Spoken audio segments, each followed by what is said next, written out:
Atrocity act काय आहे, त्याच्याशी पीडित किती लोक आहेत. बरोबर. आता आम्ही जेव्हा खात्याचा कारभार हाताशी घेतला तर त्या टायमाला आम्ही पाहिलं 2012 पासून आतापर्यंत जवळपास 889 पीडित होते आपले, अच्छा. म्हणजे ज्यांची खून झालीत. गावामध्ये पाहता ना एखादा दलित कुटुंबाचा त्याच्यावर अत्याचार होणे, त्याचा खून होणे, असे 889 प्रकरणं आमच्याकडे आले होते. आम्ही हे 2 महिन्यापूर्वी 1.5 महिन्यापूर्वीच हो. कॅबिनेटमध्ये निर्णय घेतला. अरे ज्याच्या घरातला दिवा विझलाय त्या घरामध्ये कुठेतरी उजेड कधीतरी करायचा का नाही, अभिनंदन. म्हणून त्यासाठी आम्ही तो एक निर्णय घेतला. त्या कुटुंबातल्या व्यक्तीला अच्छा. आमच्या खात्यातच आम्ही नोकरी देणार आहोत. खूपच छान, अतिशय महत्त्वपूर्ण. सरकारी नोकरी, वा. त्याचं पुनर्वसन जी. नाही तर नोकरी देतोय आम्ही. बाबासाहेब आंबेडकरांनी निर्माण केलेली संस्था पीपल एज्युकेशन सोसायटी, त्या काळामध्ये बाबासाहेबांनी अत्यंत कष्टाने ती वास्तू उभी केली मुलांना शिकवण्यासाठी. नक्की. आज ती थोडीशी अडचणीत आहे, पडायला आलेली आहे. हो. त्याच्यासाठी आम्ही 500 कोटी रुपये देते. नक्की नक्की. हा दिले याचा अर्थ आम्ही त्यांच्यावर काही उपकार केले नाहीत, परंतु आम्हाला असं वाटतं एक जाणीव अशी ठेवलेली की ती वास्तू चांगल्या प्रकारे नक्की जगभर त्याचं नाव झालं पाहिजे, ते दिसली पाहिजे. मला हे म्हणायचं सर, त्या ठिकाणी तिथे जे बाबासाहेबांनी हॉस्टेल निर्माण केलं होतं ते हॉस्टेल खऱ्या अर्थानं आता तिथे कोणी राहत नाही, अतिशय त्या अवस्थेमध्ये. आपण 14 जानेवारीला त्याचं सुद्धा लाईव्ह करत असतो. त्या हॉस्टेलच्या अनुषंगानं काय नियोजन असेल? आमच्या या प्रस्तावामध्ये ह्या सगळ्या गोष्टी इन्क्लूड केलेल्या आहेत. वा. फक्त बिल्डिंग बांधणं किंवा क्लासरूम आहे इथपर्यंत नाही आहे, तर त्याच्यामध्ये सर्व सुविधाचा त्यात घेतलेल्या आहेत. नक्की. आणि म्हणून ते हॉस्टेलसुद्धा सुंदर पद्धतीचं बनेल. 500 कोटीमधले जवळपास 100 कोटीच्या आसपास हे सिद्धार्थ कॉलेज मुंबईला वापरले जाणार आहेत. बाकीचे सर्व इथं नागसेन भवनात वापरले जाणार. आणि एकदा का ते बनलं पुन्हा एकदा चांगल्या पद्धतीने, आणि हा जो आम्ही निर्णय घेतला हा असा तसा घेतलेला नाही, ही घोषणा नाही आहे. यासाठी आम्हाला आमचे सचिव हर्षदीप कांबळे असतील, त्यांना हे सगळ्यांना मेहनत घ्यावी लागली. हे सगळा प्रस्ताव पाठवणं, फायनान्सकडे जाणं, CS कडे जाणं, सगळ्यांच्या सह्या होणं, तो कॅबिनेटमध्ये येणं आणि कॅबिनेटने एका सर्वांमते ज्याला मंजुरी देणं, ही सगळी अवघड प्रक्रिया आम्ही पूर्ण केलेली. आणि म्हणून आता हा पैसा आमच्या हक्काचा झालेला आहे.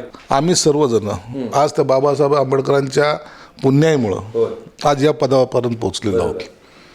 ज्यांनी आम्हाला गुलामातून माणूस बनवलं, त्या माणसाच्या साठी, त्यांच्यासाठी नाही, त्या समाजासाठी जर आम्ही काही करू शकलो तर हा समाजावर पण उपकार नाही किंवा बाबासाहेबांवर तर नाहीच नाही, परंतु त्या खारीचा वाटा उचलण्याचं जे काही श्रेय ते निश्चित आम्हाला भेटेल.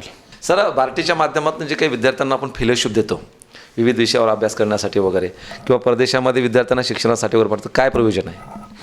फेलोशिप देतो, परंतु थोडेसे आता आम्ही त्याच्यामध्ये चेंजेससुद्धा करतोय. अच्छा. PhD करताना कोणत्या विषयावर केली पाहिजे जे समाजाच्या हिताचे असतील, त्या विषयावर तुम्ही PhD करा. त्याच्यासाठी आमच्याकडे प्रावधान आहे आणि आम्ही त्यांना ते फेलोशिप देणार आहोत. बिनकामाचे विषय याच्यामध्ये नसावेत, हे आमचं प्रामाणिक मत आहे. परदेशी शिष्यवृत्ती जी आहे ते आता 75 मुलांचं आमच्याकडे मला वाटतं टार्गेट आहे, परंतु ते टार्गेटसुद्धा वाढवता कसं येईल आमचा प्रयत्न राहणार आहे. 75च का, आणखी का जाऊ शकत नाही? जाऊ द्या ना, कधीतरी त्यांनाही जाऊ द्या, शिकू द्या, हे आमचा प्रयत्न आहे. आता त्याचा प्रस्ताव आम्ही पुन्हा मंत्रिमंडळासमोर आणण्याचा प्रयत्न करतोय. मुळामध्ये माझं आताही मत असं आहे की त्यांना जे काय आम्ही स्कॉलरशिप देतोय ते त्याच्यामध्ये ते भागत नाही, असं माझं वैयक्तिक मत आहे. आम्ही त्याच्यातही प्रयत्न करू. स्वाधार योजना का दिली जाते? कारण की त्या ठिकाणी हॉस्टेल नसल्यामुळं विद्यार्थ्याला मग किरायाने रूम घेणे, तिथे राहणे, खाणे हा खर्च वाढतो. परंतु आता ह्या 2 वर्षामध्ये जेव्हा हॉस्टेल निर्माण होतील त्या टायमाला स्वाधार योजनाच मुळामध्ये कमी होऊन जाईल. आणि म्हणून आज त्यांचे जे पैसे आहेत आमच्या अधिकाऱ्यांना सुद्धा आम्ही सांगत असतो की काही असेल, मुलगा 1 दिवस उपाशी राहणं याचा अर्थ ती आपल्यासाठी पनिशमेंट आहे, तर ते टायमावर मिळाले पाहिजेत. आणि आता स्वाधार योजनेचे पैसे रेग्युलर आम्ही देतोय. आता आमच्या सचिवांनी हर्षदीप कांबळेंनी मी आता काल आम्ही एका ठिकाणी चर्चा झालेली आमची. हॉस्टेलमध्ये काय असतं की एक गादी असते, एक पलंग असतो, त्याच्यावर एक बेडशीट असते. ती 15-15 दिवस धुतल्यासुद्धा जात नाही. आता आम्ही नवीन आता आणतोय कन्सेप्ट मॅनेजमेंट म्हणजे हॉस्टेल मॅनेजमेंट अच्छा, हा नवीन कन्सेप्ट आणतोय आता. बरोबर, वा, म्हणजे बेडशीटवरच प्रिंट असेल की ही कोणत्या दिवशी टाकलेली. अच्छा. मंडे, ट्यूजडे, वेनसडे, थर्सडे असं ते बेडशीटवर प्रिंट असेल. ह्या 8 दिवसाचे 8 बेडशीट राहतील. म्हणजे हे यासाठी करतोय की आम्हाला शौक म्हणून नाही, परंतु व्यवस्थेमध्ये बदल जर झाला तर मुलाच्या शिक्षणामध्ये, मुलाच्या सायकोलॉजीमध्ये, मुलाच्या सगळं विचार करण्याची पद्धत जी आहे ती जर चेंज झाली तर मुलगा आणखीन त्याची ग्रास्पिंग पॉवर वाढेल आणि तो चांगला विद्यार्थी होऊ शकतो, याच्यावर माझा विश्वास आहे. दुसरं महाडचं चौदार तळे, जे बाबासाहेबांचं सगळ्यात मोठं गाजलेलं आंदोलन आहे, तिथलची अवस्था एकदम अत्यंत वाईट आहे. पाण्यासाठीचं आंदोलन. परंतु आता मी जे लास्ट टायमाला गेलो पाहिलं तर तिथं बिकट अवस्था होती. त्याला आम्ही जवळपास 50 कोटी रुपये दिलेत. अच्छा, आता त्याचं काम सुरू होईल, 1 महिनाभरामध्ये त्याचं काम सुद्धा सुरू होईल. ते पाणी लोकांना पिता आलं पाहिजे, हा आमचा प्रयत्न राहणार. खूपच छान. भीमा कोरेगाव असेल त्याला 100 कोटी दिलेत. इंदू मिलचं काम जे अनेक दिवसापासून थांबलेलं होतं, थोडंसं काही कारणास्तव त्याला स्पीड घेतो. 2026ला डिसेंबरपर्यंत ते पूर्ण करायचा मनोदय आहे आमचा. पहिली मागणी यायची आमच्याकडं, समाज मंदिर बनवायचं. 10 लाख रुपये द्या, 20 लाख रुपये द्या, मग ते समाज मंदिर बनवायचं. मग त्याची अवस्था काही दिवसांतर दुरावस्था व्हायची. आता मी तसं करत नाही. सामाजिक तुम्हाला जर एखादं भवन बनवायचं असेल, मी पहिले त्यांना सांगतो मला त्याच्यामध्ये लायब्ररी पाहिजे. खूपच महत्वाचं. मला त्यात लायब्ररी पाहिजे ज्या ठिकाणी मुलं शिक्षण घेताना वाचायला बसली पाहिजे. खूप छान. तुमचा ठीक आहे, प्रार्थना तुम्ही घेता, आठवड्यातून एकदा घेता, पण बाकीचे 6 दिवस काय? तर तो विद्यार्थी जो झोपडपट्टीतला विद्यार्थी आहे, जो स्लम एरियातला विद्यार्थी, त्याने तिथं बसून वाचन केलं पाहिजे, त्याने अभ्यास केला पाहिजे. मग तो MPSCचा अभ्यास असो, UPSCचा अभ्यास असो, की 12वीचा असो की 10वीचा असो, त्याला आम्ही वेगवेगळे पार्ट करून तिथं त्या लायब्ररी बनवण्याचा आमचा प्रयत्न आहे. माझ्या मतदारसंघामध्ये मी एक मोठं भवन बांधलं आहे. अच्छा. एक तुम्हाला थोडं मान्य करावं लागेल की आता या मागच्या 24मध्ये ज्या काही योजना आल्या नवीन त्याच्यामुळं आर्थिक स्थिती थोडीशी म्हणजे गडबड झालेली आहे, आम्ही सुद्धा मान्य करतो. म्हणून थोडा बहुत उशीर झालेला आहे. परंतु या विभागाचा कोणताही निधी इतरत्र वापरला जाणार नाही आणि हे सर्व रेग्युलर पैसे त्यांना मिळतील अशी आम्ही तरतूद सुद्धा आता करतोय. कोणीही असं समजू नये की हे सामाजिक न्याय विभाग पर्टिक्युलर एका जातीसाठी आहे. प्रत्येक जातीला न्याय द्यायचा प्रयत्न करतो. आता होलार समाजाच्या लोकांना आपण न्याय द्यायचा प्रयत्न करतो, मोची समाजाच्या लोकांना न्याय द्यायचा समाज करतोय. आता कोल्हापूरमध्ये जे चप्पल बनवत आहेत, कोल्हापूर चप्पल, त्यांचा आता तुम्ही परवा दिवशी आमचा करार झाला. प्राडासारखी जी काही ब्रँड कंपनी आहे तिच्याबरोबर कोल्हापूर चपलाचा आमचा करार झाला. त्यांच्याबरोबर आमचा टायअप झाला. एक मोठं परिवर्तन होणार आहे आणि म्हणून जो समाज पीडित असेल त्या समाजाला वर आणण्याचं काम हे आमचं विभाग करणार आहे. दर्शकांनो, जय भीम, नमो बुद्धाय. आपण पाहताय लॉर्ड बुद्धा टेलिव्हिजन. मी प्राध्यापक गजेंद्र गवई. आपल्यासोबत महाराष्ट्र शासनाचे सामाजिक न्याय मंत्री माननीय संजयजी शिरसाट साहेब जोडलेले आहेत. एकंदरीतच आपण जाणून घेणार आहोत की या सामाजिक न्याय विभागाच्या समाज उत्थानाच्या दृष्टिकोनातून असणाऱ्या ज्या विविध योजना आहेत, खरं तर या योजनांची अंमलबजावणी होत असताना समाजाच्या शेवटच्या घटकापर्यंत त्या पोहोचत आहेत काय, आणि खरं तर ज्या दिवसापासून या ठिकाणी सामाजिक न्यायमंत्री संजयजी शिरसाट साहेब यांनी या पदाचा पदभार स्वीकारलेला आहे, खरं तर या एकूणच विभागाला एक नवी रौनक आणि एक अस्तित्वाची प्राप्ती या ठिकाणी झालेली आहे असं म्हणता येतं. आणि म्हणून या अनुषंगानं आपण या समाज उत्थानाच्या प्रक्रियेमध्ये सामाजिक न्याय विभागाच्या असणाऱ्या या समाजाच्या प्रक्रियेला दिशा देणाऱ्या ज्या विविध योजना आहेत त्या योजनांची माहिती या विशेष कार्यक्रमामध्ये जाणून घेणार आहोत. सर, तुमचं स्वागत आहे लॉर्ड बुद्ध टीव्हीच्या या विशेष कार्यक्रमामध्ये. एकंदरीत आपल्या सामाजिक न्याय विभागाच्या ज्या विविध योजना आहेत त्या संदर्भातल्या तमाम समाज बांधवांना, दर्शकांना या ठिकाणी माहिती द्यावी. सामाजिक न्याय हा विभाग मुळामध्ये दलित समाजाचा, पीडित लोकांसाठी उन्नतीसाठी हे केलेला विभाग आहे. परंतु या विभागाकडं पूर्वी या खात्यामध्ये काही घडत नाही किंवा काही बदल होणारच नाही अशी जी संकल्पना होती ते आम्ही आता त्या साखळ्यात तोडण्याचा मी प्रयत्न केलेला आहे. जेव्हापासून मी हा पदभार घेतला त्या दिवसापासून पहिल्यांदा जर काही निर्णय घेतला असेल आम्ही तर तो हॉस्टेलचा निर्णय घेतला आहे. मुलांसाठी काय आवश्यक आहे, शिक्षण हा जर महत्त्वाचा घटक जर आपण मानतो, शिका, संघटित व्हा, संघर्ष करा, तर मग शिकायला तुम्हाला असलेलं ते वातावरण तयार झालं पाहिजे. म्हणून पहिले आम्ही हॉस्टेलचा घेतला. कधी नव्हे ते ह्या विभागाने 1200 कोटी रुपये त्याच्यासाठी तरतूद वेगळी केलेली आहे. आणि तुम्ही आता पाहाल या 1-1.5 वर्षामध्ये ह्याचं सर्व आउटपुट ज्याला म्हणतो तो तुम्हाला सर्व पाहायला मिळेल. म्हणून हॉस्टेल्स घेतलेत आम्ही. हॉस्टेलच्या बरोबर बाबासाहेब आंबेडकरांनी निर्माण केलेली संस्था पीपल एज्युकेशन सोसायटी, त्या काळामध्ये बाबासाहेबांनी अत्यंत कष्टाने ती वास्तू उभी केली मुलांना शिकवण्यासाठी. आज ती थोडीशी अडचणीत आहे, पडायला आलेली आहे. त्याच्यासाठी आम्ही 500 कोटी रुपये दिले. हा दिले याचा अर्थ आम्ही त्यांच्यावर काही उपकार केले नाहीत, परंतु आम्हाला असं वाटतं एक जाणीव अशी ठेवलेली की ती वास्तू चांगल्या प्रकारे जगभर त्याचं नाव झालं पाहिजे, ते दिसली पाहिजे. आणि बाबासाहेबाचं अस्तित्व किंवा त्यांचे पाय ज्या भूमीला लागलेले आहेत ती वास्तू निश्चित नेहमीच चांगली दिसली पाहिजे, हा त्याच्या मागचं मानस आहे. आणि विद्यार्थीसुद्धा प्रेरणा घेतात. आज जर तुम्ही मंत्रालयात पाहिलं तर अनेक अधिकारी असे आहेत की त्या कॉलेजमधून शिकून अधिकारी झाले. मिलिंदचे विद्यार्थी सांगताना गर्वाने सांगतात. आणि म्हणून त्याच्याकडे आमचं एक लक्ष आहे. दुसरं महाडचं चौदार तळे, जे बाबासाहेबांचं सगळ्यात मोठं गाजलेलं आंदोलन आहे, तिथलची अवस्था एकदम अत्यंत वाईट आहे. पाण्यासाठीचं आंदोलन. परंतु आता मी जे लास्ट टायमाला गेलो पाहिलं तर तिथं बिकट अवस्था होती. त्याला आम्ही जवळपास 50 कोटी रुपये दिलेत. आता त्याचं काम सुरू होईल, 1 महिनाभरामध्ये त्याचं कामसुद्धा सुरू होईल. ते पाणी लोकांना पिता आलं पाहिजे, हा आमचा प्रयत्न राहणार आहे. भीमा कोरेगाव असेल त्याला 100 कोटी दिलेत. इंदू मिलचं काम जे अनेक दिवसापासून थांबलेलं होतं, थोडंसं काही कारणास्तव त्याला स्पीड घेतो. 2026ला डिसेंबरपर्यंत ते पूर्ण करायचा मनोदय आहे आमचा. याचबरोबर इतरही गोष्टी, अण्णाभाऊ साठेचं स्मारक त्यांना 55 कोटी दिले माटेगावला आम्ही. वामनदादा कर्डक ज्यांनी खऱ्या अर्थानं बाबासाहेबांची चळवळ लोकांपर्यंत पोहोचवली, घराघरात पोहोचवली. आज असं कोणतंही जरी त्या काळातली जी गाणी लावली तर ती वामनदादा कर्डकांचीच. त्यांना 13 कोटी रुपये दिले. दादासाहेब गायकवाड जे आहेत त्यांनी जे काम केलं त्यांच्यासाठी पैसे दिले. म्हणजे आपण कुठंही कमी पडत नाही.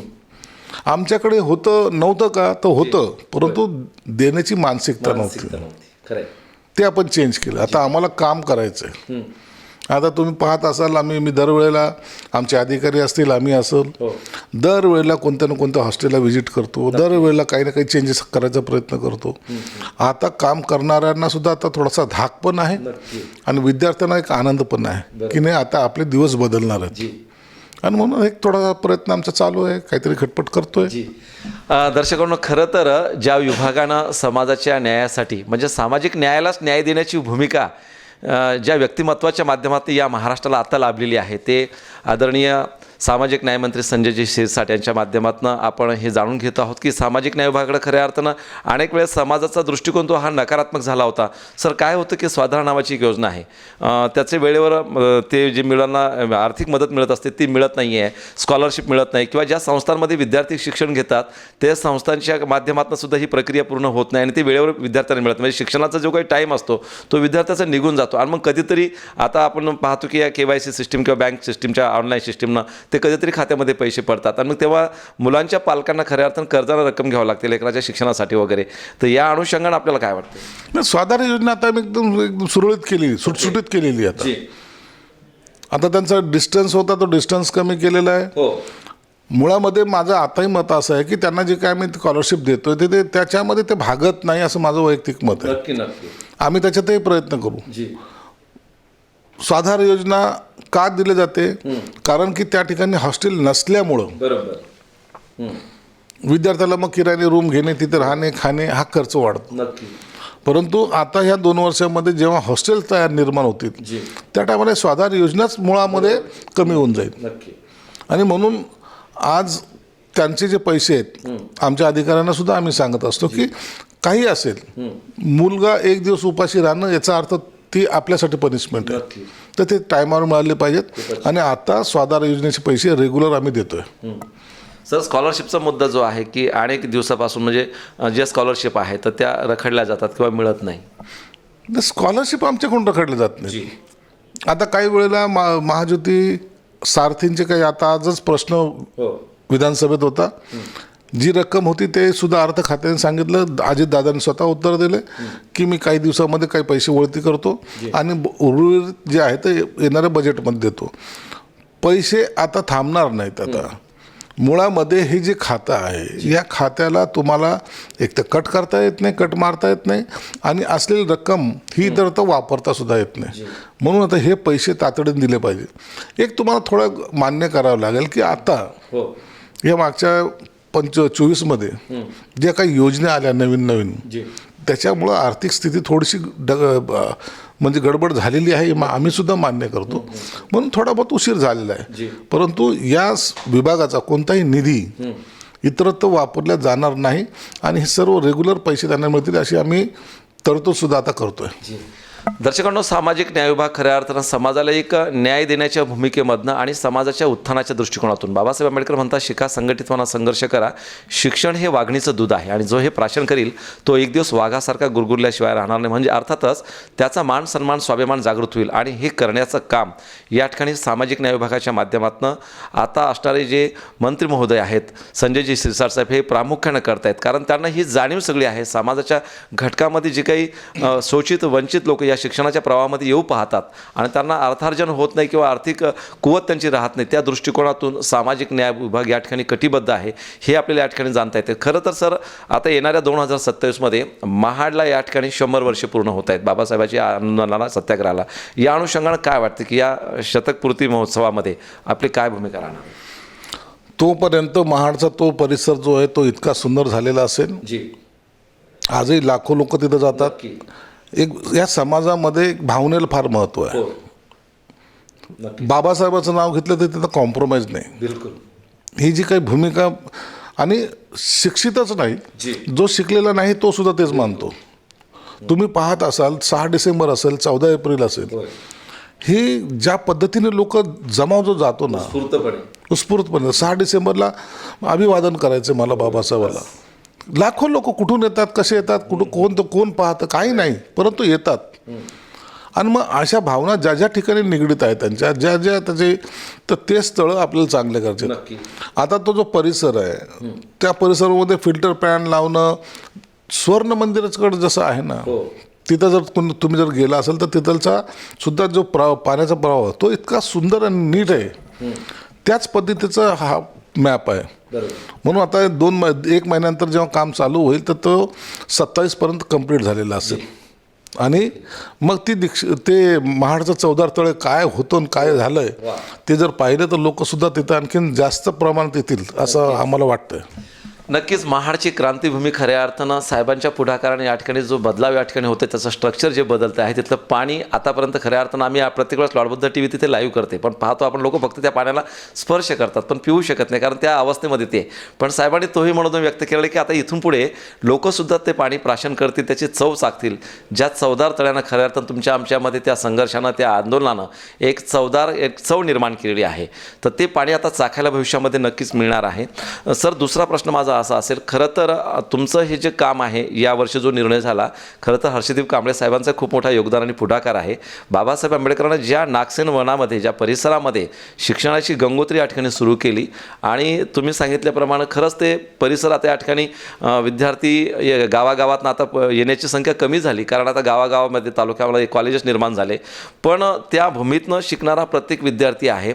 आणि हे जो निर्णय तुम्ही घेतलेला आहे उभ्या समाजामध्ये सर तुमची या कामाची अतिशय मोठी प्रशंसा आणि वाहवा होते. प्रत्येकजण तुमचा वेळ, तुमचा सन्मान, सत्कार करण्यासाठी मागतायत.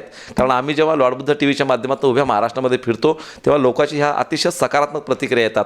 मला हे म्हणायचं सर, त्या ठिकाणी तिथे जे बाबासाहेबांनी हॉस्टेल निर्माण केलं होतं ते हॉस्टेल खऱ्या अर्थानं आता तिथे कोणी राहत नाही, अतिशय त्या अवस्थेमध्ये. आपण 14 जानेवारीला त्याचं सुद्धा लाईव्ह करत असतो. त्या हॉस्टेलच्या अनुषंगानं काय नियोजन असेल?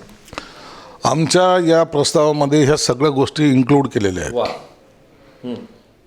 फक्त बिल्डिंग बांधणं किंवा क्लासरूम आहे इथपर्यंत नाही आहे, तर त्याच्यामध्ये सर्व सुविधाचा त्यात घेतलेल्या आहेत. आणि म्हणून ते हॉस्टेलसुद्धा सुंदर पद्धतीचं बनेल. 500 कोटीमधले जवळपास 100 कोटीच्या आसपास हे सिद्धार्थ कॉलेज मुंबईला वापरले जाणार आहेत. बाकीचे सर्व इथं नागसेन भवनात वापरले जाणार. आणि एकदा का ते बनलं पुन्हा एकदा चांगल्या पद्धतीने. आणि हा जो आम्ही निर्णय घेतला हा असा तसा घेतलेला नाही, ही घोषणा नाही आहे. यासाठी आम्हाला आमचे सचिव हर्षदीप कांबळे असतील यांना हे सगळ्यांना मेहनत घ्यावी लागली.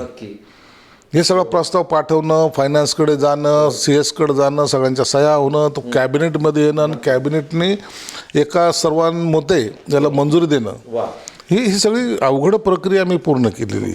आणि म्हणून आता हा पैसा आमच्या हक्काचा झालेला आहे. आणि आता म्हणूनच किती लवकर आता सुरू करायचा आहे हा आमचा प्रयत्न राहील. ज्या दिवशी हे पूर्ण होईल त्या टायमाला खऱ्या अर्थानं आम्हाला सुद्धा समाधान लाभेल की जे खातं आमच्याकडे होतं त्या खात्याच्या माध्यमातून बाबासाहेबाच्या ऋणातून आम्ही तर मुक्त होणार नाहीत, परंतु काहीतरी करू शकलो हा एक थोडासा त्याला काय तुम्ही म्हणाल अभिमान आम्हालाही वाटेल, गर्वही वाटेल आणि हे असलं पाहिजे. हे बघा आम्ही सर्वजण आज त्या बाबासाहेब आंबेडकरांच्या पुण्याईमुळं आज या पदापर्यंत पोहोचलेलो आहोत. ज्यांनी आम्हाला गुलामातून माणूस बनवलं त्या माणसाच्या साठी, त्यांच्यासाठी नाही त्या समाजासाठी जर आम्ही काही करू शकलो तर हा समाजावर पण उपकार नाही किंवा बाबासाहेबांवर तर नाहीच नाही, परंतु त्या खारीचा वाटा उचलण्याचं जे काही श्रेय ते निश्चित आम्हाला भेटेल. बंधूजन, तुझीच कमाई आहे ग भीमाई, कोणाचेच काही इथे कष्ट नाही, याची जाणीव खऱ्या अर्थानं ठेवण्याची भूमिका या ठिकाणी मंत्री महोदयाची आहे. कारण या सगळ्या प्रक्रियेला, या सगळ्या वैचारिक अभिसरणाला ते जाणतायत. आणि म्हणूनच एकंदरीत हा जो ऐतिहासिक निर्णय पीपल्स एज्युकेशन सोसायटीसाठी, अर्थातच नागसेनभूमी मिलिंद कॉलेज किंवा तो परिसर असेल, या परिसराला या ठिकाणी घडवण्याच्या दृष्टीनं पुन्हा नव्या उमेदीनं उभं करण्यासाठी सामाजिक न्याय विभागाच्या वतीनं होतं आहे. आणि या कार्यक्रमाच्या अनुषंगानं साहेबाच्या समक्षच तमाम महाराष्ट्रातल्या गावखेड्यातल्या तमाम तरुणांना, शिकणाऱ्या विद्यार्थ्यांना आव्हानही असेल की तुम्ही एकदा तरी या त्या नागसेनवाडाच्या मातीमध्ये या तिथल्या कॉलेजेसमध्ये ॲडमिशन घ्या. कारण ती एक प्रेरणा आहे, ती ऊर्जाभूमी आहे. आणि तिथून त्या मातीतून शिकणारा विद्यार्थी समाजासाठी, या महाराष्ट्रासाठी, पर्यायाने देशासाठी एक खूप मोठं उत्तरदायित्व निभावण्याच्या भूमिकेमध्ये तो सातत्यानं राहतो. ते राष्ट्रप्रेम, ते राष्ट्रीय भक्ती आणि त्या समाजाच्या प्रती असणारी जी आपुलकी नक्कीच त्या रक्ताच्या नसानसाच्या धमण्यामध्ये पणपत राहते. आणि म्हणून ही एक चांगली उपलब्धी या ठिकाणी या अनुषंगानं होते आहे. सर, दुसरा असा एक प्रश्न आहे की आपण सामाजिक न्याय विभागाच्या वतीने हे जे काम करत असताना इंदू मूळचा अतिशय महत्त्वपूर्ण प्रश्न या ठिकाणी होतोय. मला वाटतं बाबासाहेब आंबेडकरांचा देशातला सगळ्यात उंच पुतळा या ठिकाणी निर्माण होतोय. एकंदरीत त्या कामाला आता ही काही वर्ष, जवळजवळ 10-11 वर्ष होत आहेत. कधीपर्यंत पूर्ण होणार आहे, कोणत्या प्रोसेसमध्ये आहे आणि आता तुमची काय भूमिका राहणार आहे? कारण सर्व समाज आता या मुद्द्याकडे, कारण चैत्यभूमीवर सगळ्यांचे प्रश्न निर्माण केले होते की आम्हाला आता तरी खुलं पाहिजे होतं. आता गेल्या महिन्यामध्ये बाबासाहेबांचा जो बूट आहे होय तो आम्ही आणला. नक्की तुम्ही कल्पना करू शकत नाही, त्या बुटाची साईज 20 फुटाची. बिलकुल 20 फूट बूट. हा कंप्लीट पुतळा 350 फुटाचा आहे. आणि त्याचा खालचं जे काही बेसमेंट आहे तर ते नाही, ते 100 फूट वेगळे, 450 पर्यंत जाणार आहे. इतका मोठा आवाढव्य काम आहे. काळामध्ये खूप मोठे असे झाले होते की बाबा हे काहीतरी 200 फूट होते की 250 फूट होते. 250 फुटाची पहिली मान्यता होती, 250चे 350 केली. आणि म्हणून इतकं मोठं काम. आता ते बूट आणताना 3 मोठाले जे काही ट्रॅव्हल्स काय म्हणतात त्याला, त्या ट्रक्स लागल्या होत्या, त्याच्यात 3 गाड्या लागल्या होत्या, त्याच्यात फक्त 1 बूट आला. आणि तो आता आम्ही बसवलाय तिथं, त्याचं काम चालू आहे त्याचं जॉईंट करण्याचं. पुतळा इतका मोठा असल्यामुळं त्याचं काम, कारागिरी आम्ही स्वतः हर्षदीप कांबळे असतील, मी असेल, आम्ही नोएडाला गेलो. तिथं त्या कारखान्यात जाऊन पाहिलं की नेमकं काय स्थिती. आणि तुम्हाला सांगायला मला आनंद वाटेल, आम्ही त्या कामासाठी पैसे इन ॲडव्हान्स देतो. कारागिरांनी हे म्हणलं नाही पाहिजे किंवा त्या बनवणाऱ्याने हे नाही म्हणलं पाहिजे पैशामुळं काही अडलं, पैसे ॲडव्हान्स घे पण काम व्यवस्थित ताबडतोब कर. आणि म्हणून इतका मोठा पुतळा, समुद्राच्या एकदम बाजूला असलेला पुतळा, सगळ्या गोष्टीचा बारकाईने विचार करावा लागतो. टेक्निकली हवामानाचा सर्व त्याच्यावर काही इफेक्ट, ह्या सर्व गोष्टीचा विचार करून आम्ही तो पुतळा आता तयार करायचं काम चालू आहे. आणि मला वाटतं मी तुम्हाला सांगितलं डिसेंबर अखेरपर्यंत तो पुतळा, 26 डिसेंबर अखेरपर्यंत तो पुतळा आम्ही बसवायचा आमचा मानस आहे. अनेक वर्षाची लोकांची मागणी. आणि मला वाटतं देशातला नाही तर जगातला सर्वात मोठा पुतळा बाबासाहेबांचा तो त्या ठिकाणी होणार आहे. तुम्हाला या माध्यमातून एक सांगायचं की हे आपण पुतळा बसवतो हे तर आमचं अभिमानाचं किंवा स्वाभिमानाचं प्रतीक आहे, ते तर करतोच आहे. परंतु या खात्यामार्फत अनेक दुसरेही कामं करायचा प्रयत्न केलेला आहे. ॲट्रॉसिटी ॲक्ट काय आहे, त्याच्याशी पीडित किती लोक आहेत. बरोबर. आता आम्ही जेव्हा खात्याचा कारभार हाताशी घेतला तर त्या टायमाला आम्ही पाहिलं 2012 पासून आतापर्यंत जवळपास 889 पीडित होते आपले, अच्छा. म्हणजे ज्यांची खून झालीत. गावामध्ये पाहता ना एखादा दलित कुटुंबाचा त्याच्यावर अत्याचार होणे, त्याचा खून होणे, असे 889 प्रकरणं आमच्याकडे आले होते. आम्ही हे 1.5 महिन्यापूर्वीच कॅबिनेटमध्ये निर्णय घेतला. अरे ज्याच्या घरातला दिवा विझलाय त्या घरामध्ये कुठेतरी उजेड कधीतरी करायचा का नाही, अभिनंदन. म्हणून त्यासाठी आम्ही तो एक निर्णय घेतला. त्या कुटुंबातल्या व्यक्तींना अच्छा. आमच्या खात्यातच आम्ही नोकरी देणार आहोत. खूपच छान, अतिशय महत्त्वपूर्ण. सरकारी नोकरी, वा. त्याचं पुनर्वसन जी. नाही तर नोकरी देतोय आम्ही. खरं. आणि आता या महिनाभरामध्ये तुम्ही पाहाल सगळीकडची सगळी माहिती आम्ही मागवलेली माहिती आमच्याकडे प्राप्त व्हायला सुरुवात झाली. जी. आणि त्याचा जाहीर कार्यक्रम घेऊन त्यांना नोकरीचे म्हणजे आदेश वा. आम्ही आमच्या खात्यातर्फे देऊ. हे यासाठी करतोय की याच्यानंतर हा जो ऐतिहासिक सगळ्यात मोठा निर्णय आहे, अतिशय महत्त्वाचा निर्णय. जी. भविष्यामध्ये कधी अशी एखादी घटना घडली 3 महिने चार्जशीट दाखल होईपर्यंत, अच्छा. चार्जशीट दाखल झालं तर त्या माणसाला पुन्हा नोकरी सामावून घेण्याचं प्राविधान आता आम्ही करून ठेवलेलं. म्हणून भविष्यामध्ये कधी अशी घटना घडू नये, आणि घडली तर त्याला आम्ही वाऱ्यावर सोडणार नाही. हा एक मोठा निर्णय आमच्या खात्याने घेतला आहे. खूपच. दर्शकांनो आणि तमाम समाज बांधवांनो, आपण जे या ठिकाणी बघताय ना, हा अतिशय महत्त्वपूर्ण निर्णय या ठिकाणी झालेला आहे की गेल्या अनेक वर्षापासून पुरोगामी म्हणवणाऱ्या या महाराष्ट्रामध्ये गावखेड्यामध्ये गावगाड्यामध्ये अशा पद्धतीने जाती अत्याचार होतात. आणि त्या जाती अत्याचारामधनं हे ॲट्रॉसिटीचे प्रकरणं पुढे येतात आणि खरं तर त्याच्यामध्ये अनेक लोकांचे मुर्दे पडतात, खून होतात. आणि मग तो जो परिवार आहे तो बिखरला जातो. तो परिवार जो आहे तो त्याची वाताहत होते.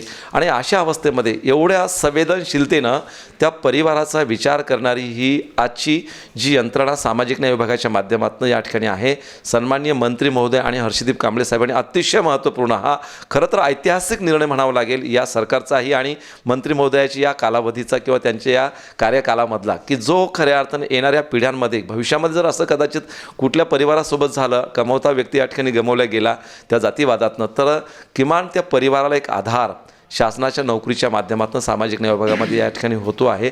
आणि खरं तर साहेबांचं अभिनंदनच असेल या निर्णयामुळे की एवढ्या परिवाराला आपण आज या प्रवाहामध्ये आणतोय, त्यांच्या खऱ्या अर्थानं परिवाराला एक आधार देण्याचं काम या माध्यमातून होतं आहे. सर, खरं तर सामाजिक न्याय विभागाच्याकडे दृष्टिकोन जो होता पाहण्याचा की बाबा पेसिफिक बौद्ध समाजासाठीच हा समाज काम करतो किंवा बाबासाहेब आंबेडकरांच्या आंबेडकरवादी लोकांसाठीच काम करतो. खरं तर महाराष्ट्रामध्ये 59 जाती इथे SC मध्ये या ठिकाणी प्रवर्तित आहेत. आणि हे असताना एकंदरीत आपण सगळ्याच समाजासाठी किंवा समाज या जातीमध्ये असणाऱ्या सगळ्या सामाजिक न्याय विभागाच्या दृष्टिकोनातून कसले प्रयत्न करतोय? जा समज जो आहे की हा फक्त बौद्ध समाज किंवा ज्याला महार समाज म्हणाल की एवढ्या जातीपुरता सामाजिक हे खातं आहे की काय, असं नाही आहे. हां, बरोबर. वा. मातंग समाज असेल, चांभार समाज असेल, अनेक समाज म्हणजे जे काही 59 समाज आहेत त्यांच्यासाठी काम करण्यासाठी हे खातं आहे. मी आणखीन एक मोठं काम केलेलं आहे. अच्छा. अण्णाभाऊ साठेंचं गाव जे वाटेगाव, आम्ही ते वाटेगावला गेलो. बरं. अहो, त्या अण्णाभाऊ साठेंचं आजचं घर ते तसंच आहे. आतमध्ये म्युरल तयार केलं शासनाने, असलेली जागा आणखीन खंडित केली. त्यांचं स्मारक सुद्धा करू शकलं नव्हतं. बरोबर. आम्ही कलेक्टरच्या माध्यमातून आता 5 एकर जागा घेतली. अच्छा. आता त्याचं टेंडर, ते जागा तर हस्तांतरित 8 दिवसात होईल, त्याचं टेंडर प्रोसेस होईल. त्याला 55 कोटी रुपये दिलेत. खूपच छान. वा. ज्यांना आपण साहित्य रत्न म्हणतो त्यांचं एखादं चांगलं स्मारक नसावं का? आता हे काही समाजाबद्दलचा विषय नाहीच आहे, हा सामाजिक विषय आहे. नक्की. वा. आणि म्हणून 55 कोटी रुपये खर्च करून आणि अत्यंत धरणाच्या पायथ्याशी अशी सुंदरशी जागा घेतलेली आहे. जगभरातला मातंग समाज म्हणजे भारतातला किंवा जगभरातला जो काही समाज आहे तो यावा तिथं आणि तिथं नमन करावं. म्हणून ते जेव्हा होईल पूर्ण त्या टायमाला खऱ्या अर्थानं आपण न्याय देऊ शकलो, ही भूमिका म्हणजे जी आमची होती ती सार्थकी लागेल. फकीरा म्हणून जो आहे त्यांचा जो कसं हां, त्यांचा तिथं पुतळा पाहिला. एकदम छोटा पुतळा, 2.5 फुटाचा पुतळा रस्त्याच्या कडेला आहे. काहीच नाही हो, या लोकांनी जे काही योगदान दिलं ना त्यांचा कुठं उल्लेख सुद्धा होत नाही लवकर. म्हणून कोणीही असं समजू नये की हे सामाजिक न्याय विभाग पर्टिक्युलर एका जातीसाठी आहे. प्रत्येक जातीला न्याय द्यायचा प्रयत्न करतो. आता होलार समाजाच्या लोकांना आपण न्याय द्यायचा प्रयत्न करतो, मोची समाजाच्या लोकांना न्याय द्यायचा समाज करतोय. आता कोल्हापूरमध्ये जे चप्पल बनवत आहेत, कोल्हापूर चप्पल, त्यांचा आता तुम्ही परवा दिवशी आमचा करार झाला. प्राडासारखी जी काही ब्रँड कंपनी आहे तिच्याबरोबर कोल्हापूर चपलाचा आमचा करार झाला. त्यांच्याबरोबर आमचा टायअप झाला आहे. एक मोठं परिवर्तन होणार आहे. आणि म्हणून जो जो समाज पीडित असेल त्या समाजाला वर आणण्याचं काम हे आमचं विभाग करणार आहे. दर्शकांनो, या ठिकाणी सामाजिक न्यायमंत्री संजयजी शिरसाट साहेब आपल्यासोबत जुळलेले आहे. आणि खरं तर आपण एकंदरीत या सामाजिक न्याय विभागाच्या ज्या विविध समाज उत्थानाच्या, समाजाच्या विकासाच्या ज्या योजना या ठिकाणी आहेत, त्या योजनांच्या बद्दलची आपण ही माहिती साहेबांकडून जाणून घेत आहोत. कारण लॉर्ड बुद्धा टी व्हीच्या या विशेष कार्यक्रमामध्ये आज लाखो लोक या ठिकाणी लॉर्ड बुद्धा टी व्हीच्या माध्यमातून या ठिकाणी हा इंटरव्ह्यू, ही मुलाखत या ठिकाणी पाहत आहेत. सर, खरं तर आपण पाहतो की सामाजिक न्याय विभागाच्या वतीनं प्रत्येक तालुक्याच्या ठिकाणी या ठिकाणी हॉस्टेलची निर्मिती करण्यात गेलेली आहे. आणि अनेक वेळेस आम्ही पाहिलं, काही बातम्या पण आम्ही कव्हर केल्या की तिथलं जे भोजन वगैरे विद्यार्थ्यांना दिलं जाते निकृष्ट दर्जाचं असायचं, किंवा विद्यार्थ्यांच्या वेळेवर जे मिळणाऱ्या सुविधा आहेत त्या व्यवस्थितपणे मिळायच्या नाही. या अनुषंगानं काय नियोजन केलं? पहिली अवस्था कशी होती भाष्य करणं योग्य नाही, परंतु आता तुमच्या नागपुरामध्ये काल मी गेलो होतो वारेगाव. जा तुम्ही कधीतरी त्या हॉस्टेल जाऊन पहा. मुलं कसे शिकतात, कसं जेवणाची व्यवस्था आहे, क्लासरूम कसा आहे. अहो, चांगल्या प्रायव्हेट संस्थेला लाजवेल अशी ती शाळा आहे. निवासी शाळा आहे ती. म्हणजे मी स्वतः पाहिल्यानंतर मी शॉक झालो की माझ्या डिपार्टमेंटमध्ये अशी शाळा आहे म्हणून. आता तुम्ही इथे जे आमचं हॉस्टेल आहे, मुलींचं हॉस्टेल आहे, तिथं जाऊन बघा.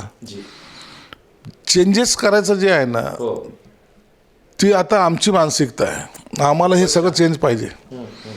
आता मुलांना जे काही जेवण आहे, तुम्ही जेवणात कुठेही जाऊन पहा, आणि एखाद्याने दिरंगाई किंवा काम चुकारपणा केला का त्याच्यावर कारवाई. हे ठरलेलं आहे आमचं. चांगलं काम कराल तुम्हाला शाबासकी, चुकलेलं चुकाल तर तुम्हाला पनिशमेंट. आणि त्याच्यामुळं आता हॉस्टेलची आता अवस्था सुधारत चाललेली आहे. काही हॉस्टेल एकदम पडलेली अवस्थेत होते, ते तर आम्ही सांगितलं की बंद करा, हे नाही पाहिजे आपल्याला हॉस्टेल.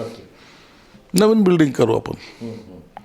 थोडा वेळ लागू द्या, परंतु विद्यार्थ्यांना चांगलं शिक्षण मिळालं पाहिजे, ही त्याच्या मागची भावना आहे. आता आमच्या सचिवांनी हर्षदीप कांबळेंनी मी आता काल आम्ही एका ठिकाणी चर्चा झालेली आमची. हॉस्टेलमध्ये काय असतं की एक गादी असते, एक पलंग असतो, त्याच्यावर एक बेडशीट असते. ती 15-15 दिवस धुतल्यासुद्धा जात नाही. आता आम्ही नवीन आता आणतोय कन्सेप्ट मॅनेजमेंट, म्हणजे हॉस्टेल मॅनेजमेंट हा नवीन कन्सेप्ट आणतोय आता.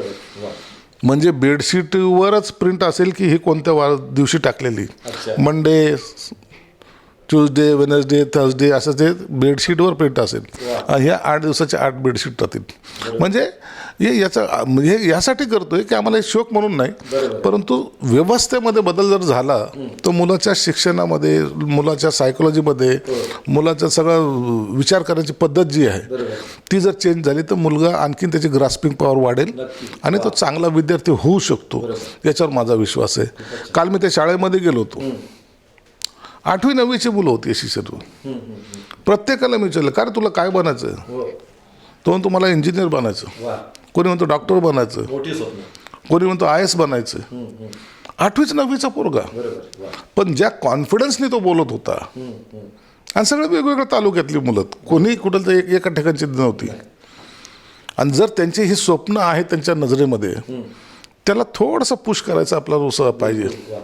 ते थोडंसं आपण तेच फक्त धक्का द्यायचं काम करतोय. पोरं टॅलेंटेड आहेत, त्यांना आतापर्यंत ती जागा भेटली नव्हती, ती जागा द्यायचं काम आपण करूया. भविष्यामध्ये ते पोरं जेव्हा मोठे होतील तेही सांगतील की आम्हाला या आमच्या खात्यामार्फत समाज कल्याण खात्याने आम्हाला घडवलं, आज आम्ही या पदावर पोचलो. सर, बार्टीच्या माध्यमातून जे काही विद्यार्थ्यांना आपण फेलोशिप देतो विविध विषयावर अभ्यास करण्यासाठी वगैरे, किंवा परदेशामध्ये विद्यार्थ्यांना शिक्षणासाठी वगैरे पडतं, काय प्रयोजन आहे? फेलोशिप देतो, परंतु थोडेसे आता आम्ही त्याच्यामध्ये चेंजेससुद्धा करतोय. PhD करताना कोणत्या विषयावर केली पाहिजे जे समाजाच्या हिताचे असतील, त्या विषयावर तुम्ही PhD करा. त्याच्यासाठी आमच्याकडे प्रावधान आहे आणि मी त्यांना ते फेलोशिप देणार आहोत. बिनकामाचे विषय याच्यामध्ये नसावेत, हे आमचं प्रामाणिक मत आहे.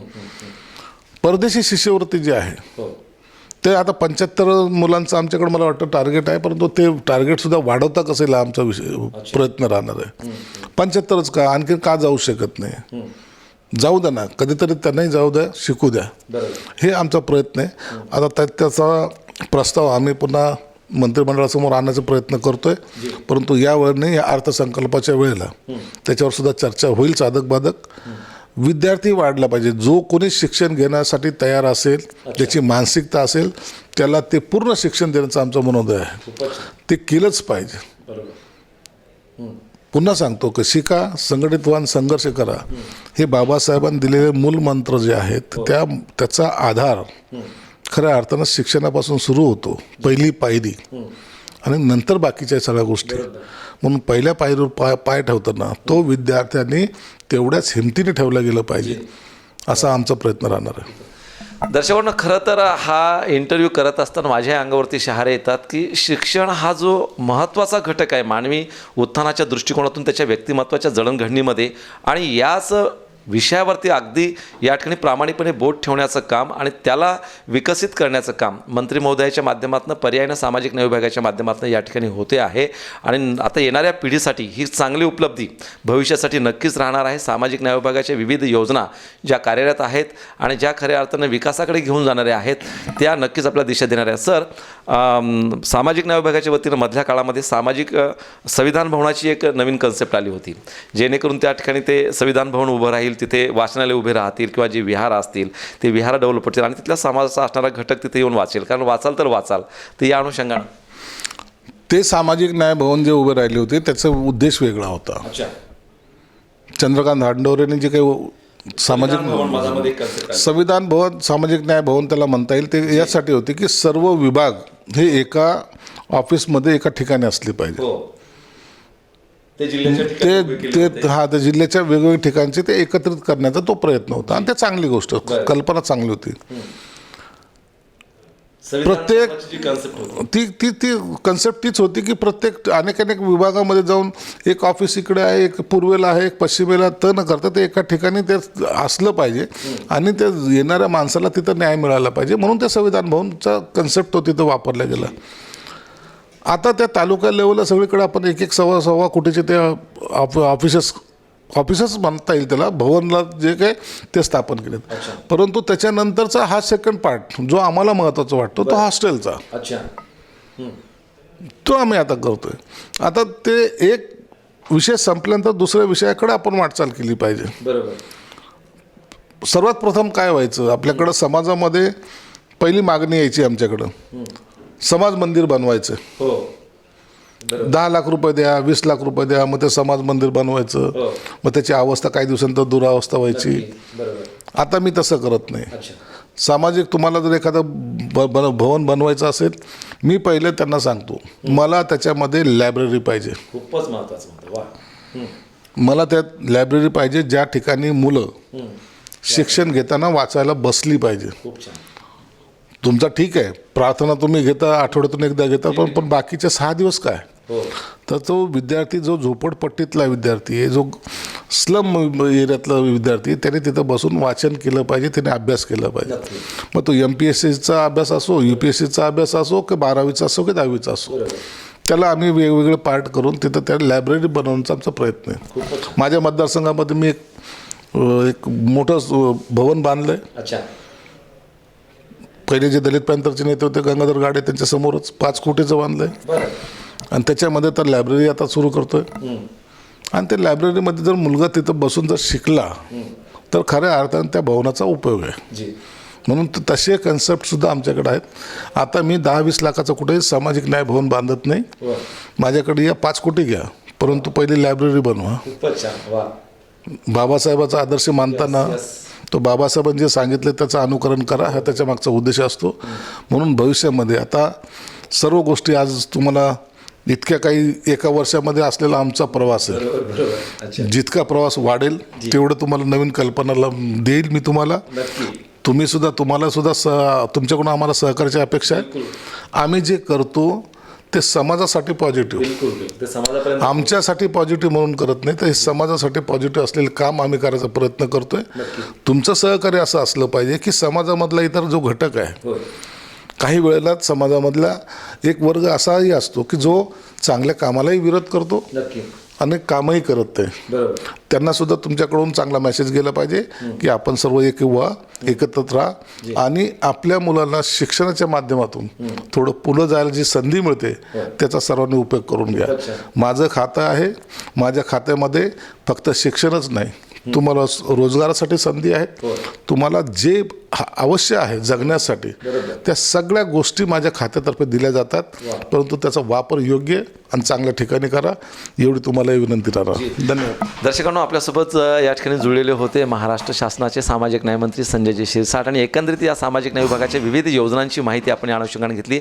पुन्हा अजून अनेक इंटरव्ह्यूच्या माध्यमातून आपण साहेबांसोबत वेळोवेळी जाणून घेणार आहोत त्यांचे विविध उपक्रम आणि कार्यक्रमाला. बघत राहा तुमचा आमचा हक्काचं चॅनल लॉर्ड बुद्धा टेलिव्हिजन. जय भीम, नमो बुद्धाय. मी प्राध्यापक गजेंद्र गवई. आप देख रहे हैं लॉर्ड बुद्धा टीवी.